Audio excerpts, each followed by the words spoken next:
Raiman Al-Hamadi is a researcher with the Yemen Policy Center and joins us now from London. Raiman, welcome to the program. I mean, clearly there can't be peace in Yemen until Saudi Arabia and Iran come to some sort of agreement. Are we any nearer a resolution? What's the situation in terms of dialogue that's been continuing? I mean, I'm asking you a whole series of questions, but you get where I'm going, right? Does Iran's new president, Ibrahim Raisi, have a stance on his country's proxy war in the country?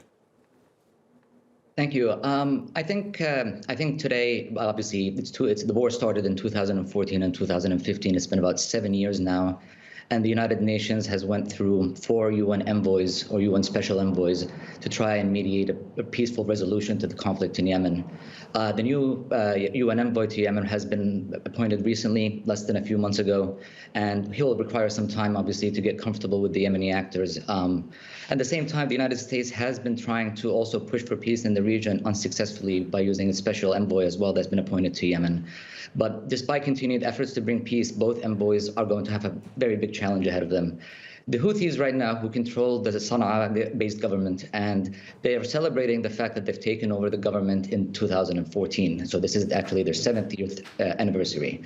While unrest and serious deterioration of living conditions across the south of Yemen continues, in the south of Yemen right now there is completely tragic deterioration of living conditions. The currency has been inflating at a ridiculous rate, and people are just completely fed up with both the internationally recognized government that's meant to be active and providing for them, as well as other actors who are competing for secession in the south of Yemen. And so I don't think Saudi Arabia and Iran having much to do in Yemen, I mean, obviously will have an impact if Saudi Arabia and Iran will ever get to talk to each other or get to resolve any of their differences. But the conflict in Yemen has become a personal conflict between many Yemeni actors. And although many actors seem to be having considerable agency, there's still a very highly localized conflict. I think it's very important to always remember that even though the Houthis right now and the Yemeni government and whoever involved in Yemen requires the assistance of foreign actors and foreign powers, but ultimately we must remember that the conflict remains Yemeni. And so if these foreign actors leave Yemen, and if there is actually a peace resolution between the Houthis and the Saudis, the next step will be the fight will be between Yemenis, because the past 7 years has seen basically the preventable deaths of Yemenis, as you mentioned in your report. The famine that is going to occur in Yemen, or that has been going in Yemen, there is absolutely no consideration by any of the foreign actors and the local actors to the humans. And so the insistence of certain foreign powers to continue their operations in Yemen for their own interests, obviously despite risking another Afghanistan in the region, and I say this because the Yemeni state continues to fragment, and we're growing up basically right now, any child who's seeing Yemen right now is going to be born into a highly indoctrinated society where the conflict is just a daily routine.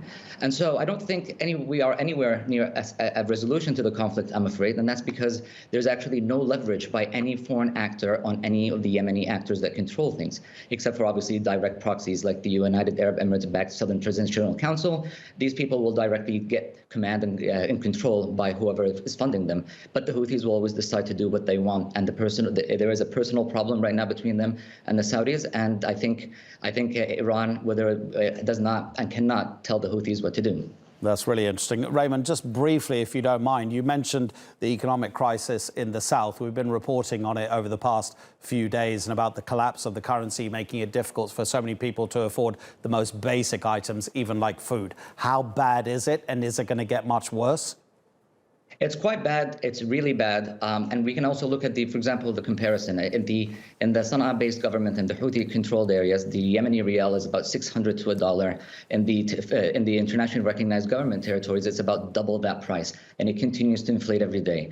The south of Yemen is very hot all year long. There's no oil to keep any electricity going on. There is no medicine.